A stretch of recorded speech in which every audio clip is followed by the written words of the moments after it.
नील तोमैया को गिरफ्तार करने के लिए उद्धव ठाकरे ने आदेश दिए थे मुंबई पुलिस को, कोई गुनाह नहीं। और अब हम जब कब न्यायालय में कल नील तोमैया की ओर से एप्लीकेशन हुई तो संजय राउत के दावे कितने खोखले थे। सरकार ने कबूल किया कि अभी तक कोई एफआईआर नहीं हुई है, जो वसई वाले में एक कागज नहीं है सरकार के पास। लेकिन अब ये और दूसरी एक बात जोड़ दी कि एक्सटॉर्शन का भी इंक्वायरी चल रहा है। उद्धव ठाकरे को जितनी इंक्वायरी करनी है कर लो। मेधा तोमैया, नील तोमैया, किरीट तोमैया ने एक भी गलती की नहीं है और ठाकरे सरकार पुलिस को जबरदस्ती करके जेल में भेजने का प्रयत्न कर दिया। हम न्यायालय हमें निश्चित न्याय देगा।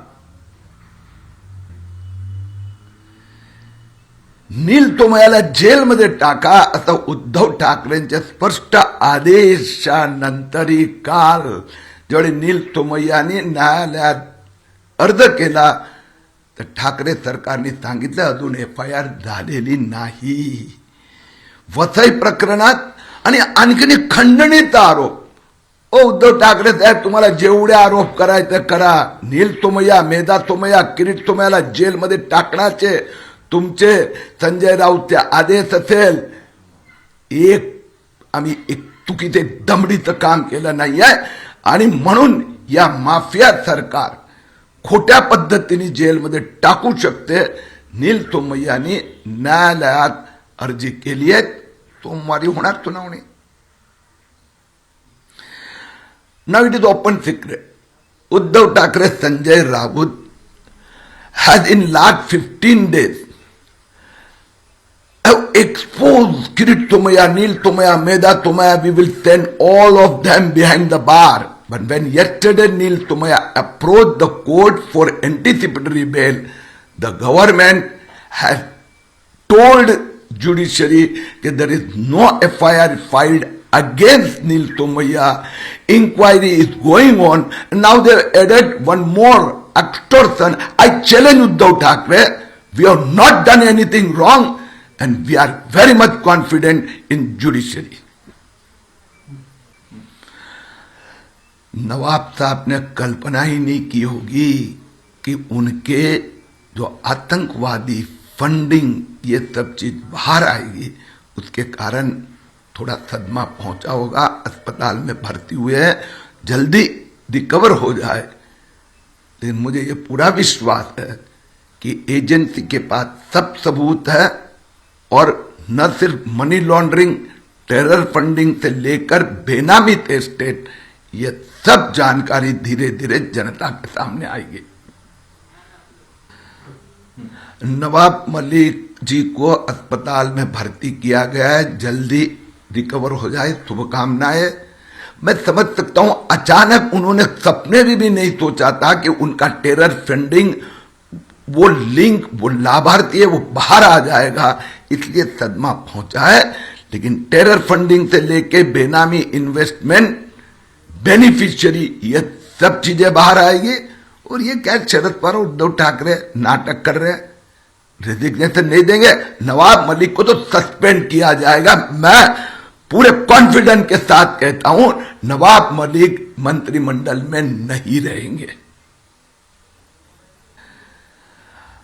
I just express my concern and express best wishes for early recovery of Nawab Malik. I can understand the shock, because he was shocked that his all the details, the secret investment, Benami investment, link with terror funding, everything has come out. And I assure the people of India, all his transactions shall come out within next few weeks. And whom Sharad Pawar and Uddhav Thackeray are fooling? Can Nawab Malik remain in that ministry? He will have to go, otherwise we will see that he is sacked. Nawab Malik यांची प्रकृती लवकर सुधारावी, शुभेच्छा। मी समजू शकतो त्यांना धक्का पोहोचला, अचानक त्यांचं टेरर फंडिंग, अंडरवर्ल्ड लिंक, बेनामी इन्व्हेस्टमेंट, सगळ्या गोष्टी बाहेर आल्या। आणि महाराष्ट्राच्या जनतेला वचन देतो, या सगळ्या गोष्टी बाहेर येणार आणि त्याचा वर कारवाई होणार. शरद पवार आणि उद्धव ठाकरे साहेब कुणाला मूर्ख बनवतात. नवाब मलिक मंत्री राहणार, नवाब मलिकनी राजीनामा दिला नाही तर त्याची हकालपट्टी होणार, हे आम्ही पाहणार. रेड हुई इनकम टैक्स की यशवंत यादव के यहां और टेंशन पैदा हुआ मातोश्री में, क्योंकि यशवंत यादव ये व्यक्ति नहीं है जो माफिया सेना का मेन फंड कलेक्टर है. इनकम टैक्स ने तो एक कैश ट्रेल सिद्ध करके दिया है, तो वो कैश ट्रेल आगे आगे आगे बांद्रा तक न पहुंचे, इसके बारे में चिंतित है. 100 करोड़ से ऊपर का फंड कलेक्शन हुआ है कॉन्ट्रैक्टर से.